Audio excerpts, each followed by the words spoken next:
Hi, I'm Phil Constantino, and this Travels with Phil. We're going to New York State and Fort Ticonderoga to see a demonstration of infantry drilling and musket firing from the 1700s. You can see where Fort Ticonderoga is here on the New York State map. This is an old design from the map itself. And now to the video I shot there at the fort. Fort Ticonderoga.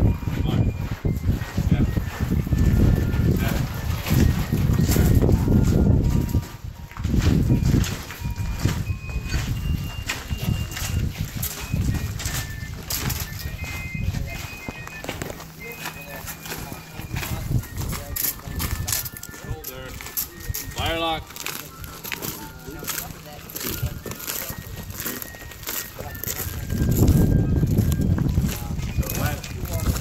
Wheel.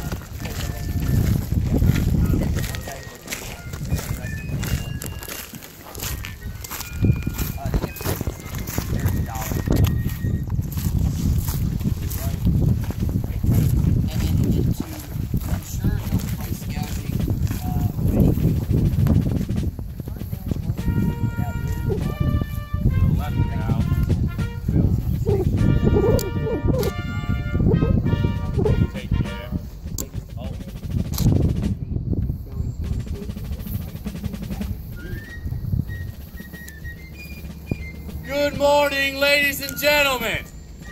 Good morning. Good morning, ladies and gentlemen. Good morning. Now we got to work on that. Well, I'd like to start off by just welcoming you guys to Fort Ticonderoga. And you might see this beautiful white painted line in front of us soldiers. At no point can you cross this line stretching from the corner of that masonry all the way down to those beautiful bronze mortars. But please feel free to come right on up to this line to see the nice intricate parts of these muskets.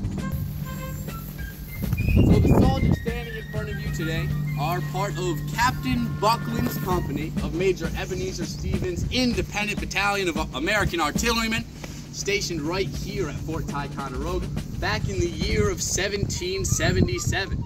Now, with these soldiers stationed right here at Ticonderoga, well, there's going to be 238 of them. To reach this number of 238, you're going to have to enlist and draft a lot of soldiers all around the New England area. A lot of these soldiers are going to be re-enlisted right here at Fort Ticonderoga to be put on these artillery pieces to serve in the war that's going to happen up here in New York. Now, with these soldiers re-enlisting, that's not going to be enough to fill the ranks of Captain Buckland's company, so he's going to have to draft even more soldiers from other regiments all around the New England area. Now, with all of these soldiers stationed up here, we're going to have to clothe all these soldiers. Clothe all these soldiers? Well, most of them actually coming with their old regimental coats that they were drafted with. Some of them bringing a few clothes with them on their backs. Things like old regimental clothes that they might come with, old hunting shirts as well. But with this, a lot of these American artillerymen, they're going to be made a brand new pair of clothing. This is going to be the iconic pair of clothing that you're going to see the American artillerymen wearing. This being a black coat, faced in red, adorned with these beautiful shiny brass buttons. To go along with this, they're going to be given white small clothes. That is the breeches and the waistcoat. And these small clothes, unique indeed, actually captured British clothes on the high seas, captured by that pirate John Paul Jones and sold back to the American colony to be given out to all these American artillerymen. To go along with this, they're going to be given black cocked hats, beautiful black velvet neck stocks, as well as black gaiters or spatterdashes, as well as garters as well. An iconic look for these American artillerymen that's going to happen later in the American Revolution here in North America. Now, with all of these soldiers here and having them clothed with all their clothing, you're going to need to give these artillerymen muskets and weapons as well to perform the more mundane tasks of military life. Things like guard duty or anything like that, or even if it comes to it, defending their gun to the last in the middle of combat. So what these artillerymen are going to have to be trained with and given is the muskets themselves. Most of these muskets actually drawn out from stores right here at Ticonderoga, given to Captain Buckland's company. But even that's not going to be enough. So they're going to take from stores all the way down in Boston as well, giving these soldiers different types of guns. Things like old French guns, old American guns, old Dutch guns, old German guns, old British guns, and even a newer American style gun. based off the exact gun that the British or English troops might be carrying, except made with cheaper parts. Things like maybe a cherry instead of a nice walnut, and things like sheet brass instead of that nice cast brass that those British troops are going to be using. But with all of these guns here, they're all going to have the same exact basic parts to have these guns function. These parts being, well, the first one being this long iron tube stretching down the front of the gun. I'm sure you all know this as the barrel, as you see in guns today. The second piece being the stock, or all the wood of the gun. That's really going to hold everything in place, making sure everything is exactly where it needs to be. And the third piece being this funky bit jutting out of the end, what's known as the lock. Now with this lock, it's going to have a few main parts that's actually going to make this gun work. That first part being this, what's known as the cock or the dog of a gun. Sort of looks like a rooster craning its neck back. Now in the jaws of the cock of the gun is going to be what's known as a flint. Does anyone know what flint is? Rock. It's a rock or a stone, exactly. Now with this stone, it's going to have a few great properties. The first one being you can nap it. Essentially meaning you can sharpen it to a razor sharp edge. And people have known this for millennia and millennia before, making things like flint arrowheads, maybe tools like knives or things of that nature as well. The second great property, when flint scraped against something very hard and dense, it's going to create sparks as well. And the American soldiers, well, they're going to know this exactly why it's in these guns. Now, with this hard piece of metal that they're going to scrape it against, conveniently located right in front of this cock, and this L-shaped piece, known as the hammer or the battery of the weapon, welded to the front, actually a facing of steel for that flint to actually scrape out. That way, when this is closed, the weapon brought to the full cock, putting tremendous tension on the main spring, a spring inside the gun itself. Well, it's all going to be resting on the trigger, guarded by the trigger guard. That way, when you pull that trigger, that cock's going to fly forward, hitting that steel and creating a shower of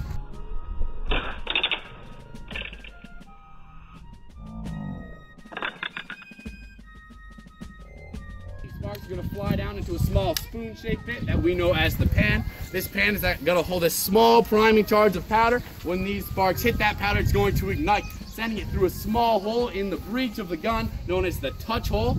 And once in there, it's going to ignite the main charge, seated at the base of the weapon, and then propelling whatever you have loaded inside as well. Well, now that we know the parts and sort of how these guns work, how do we go about loading these weapons? Well, maybe you're out on maybe a hunting party. You're just going out hunting as a civilian. Have to get your powder horn out, start priming. Then you have to measure out your main charge, put that down the muzzle, then get out some wadding, and then get your shot out. You have to measure out your shot, because if we're hunting maybe geese, you got to get bird shot. You got to put that down the barrel, get a grease linen patch, and you're good to ram everything down home. What might be wrong with this process?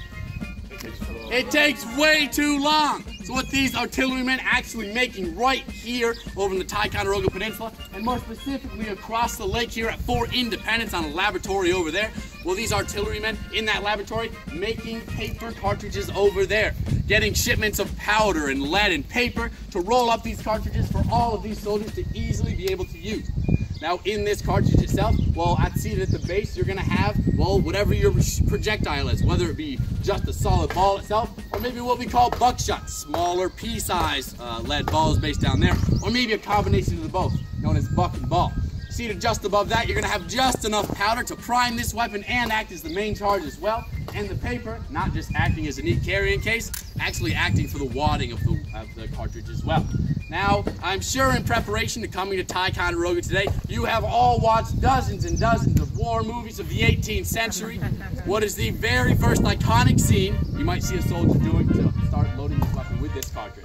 Rip it open. Rip off the top with your teeth, exposing that black powder, priming it for a small priming charge in the pan, setting that pan, cast the weapon about, inverting the cartridge, putting it all the way down the barrel, withdrawing that ramrod, and ramming everything all home.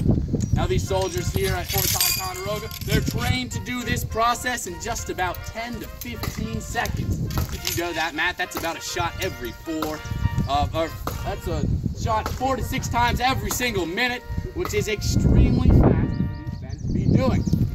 Now you can imagine with all these soldiers all the way out here at Ticonderoga, well, standing in front of you today, there's 4 extremely well-trained, extremely professional, and handsome soldiers of Captain Buckland's company. What might be better than just the 4 of us standing here today? 400. 400 of us, exactly. Even more, imagine all 238 of Captain Buckland's company standing out to the west on the heights of Carrion, farther upward, higher in elevation, just milling about in the field, going about their regular day life. when Captain Bucklins himself, he's gonna ride up on his horse, take the hat from his head, wipe the sweat from his brow, and look us all in the eye with a steely gaze and saying, "Men, the British are advancing off to the west. I want you to stand where you feel like and just shoot off in that direction." Does anyone tell me what might be wrong with this? Something that you may call friendly fire. We, in fact, don't think it's all friendly to begin with. So what's going to happen is this is going to be something that's going to plague militaries for generations and millennia previous to this, all the way back to the Roman Empire, having to form that phalanx to slash with their short gladius swords, all at the same time. This rank and file system to push back the stronger yet more individualistic Gauls as they pushed back and conquered what was the Roman Empire. Moving all the way through into the age of black powder, we're going to have to perform the same exact rank and file system. Now, this file system that we're going to be using is actually His Majesty's, yes, His Britannic Majesty's 1764 drill and manual exercise to maneuver these weapons safely around our body. Now, this drill originally calls for a 3-rank system. Now, with this system, that front rank man, when he has to go to fire, he has to kneel down. And when he has to reload, he's got to stand back up. This turns out to be way too cumbersome and annoying for these troops over here in North America, so these soldiers are going to trim it down to a 2-rank system. Now, in this 2-rank system, we are very, very close to one another, just about a half-arm's distance away. Now, with this half-arm's distance, when that rear rank of soldiers goes to present their weapons, it should clearly pass the man in the front rank. This is if they are that half-arm's distance away. If they're more like 2.5 arms distances away, well, we're right back to that problem where we were before. Now, the same thing goes for the front rank soldiers as well. Say the soldier next to me, a veteran of our last war. He's a crack shot. He can shoot the wings off a falcon on a cloudy day, but if he likes to take a big old step back when he goes to load his musket, well, now he just knocked everyone around. He has a loaded musket pointing to the rear rank. Well, we're sitting right back to that problem where we were previous to this. So to maneuver these weapons around our bodies, we're going to have to drill for hours and hours every single day to learn this 1764 manual of exercise. Now, with this and the loading process, these men would get the first command, poise your firelock, 1, 2. Simply poison their firelock right up in front of their face, ready for the next command, handle, cartridge. All snapping their weapons to the breast, whipping open that pan, reaching in their cartridge box, getting out one of those cartridges, lighting up the top, getting a nice mouthful of gunpowder, holding it right up by their chin for safety's sake. Waiting for the next command, prime. Also pouring that small priming charge into the pan, putting 3 fingers behind that battery, waiting for the next command, shut, pan, starting that pan, casting that weapon around their body, all as close as they can for safety's sake with their muzzles just up in front of their face, waiting for the next command, charge with cartridge. Pouring that cartridge right down the barrel, just starting the ramrod right out of the loops, waiting for the next command. Withdraw, rammer.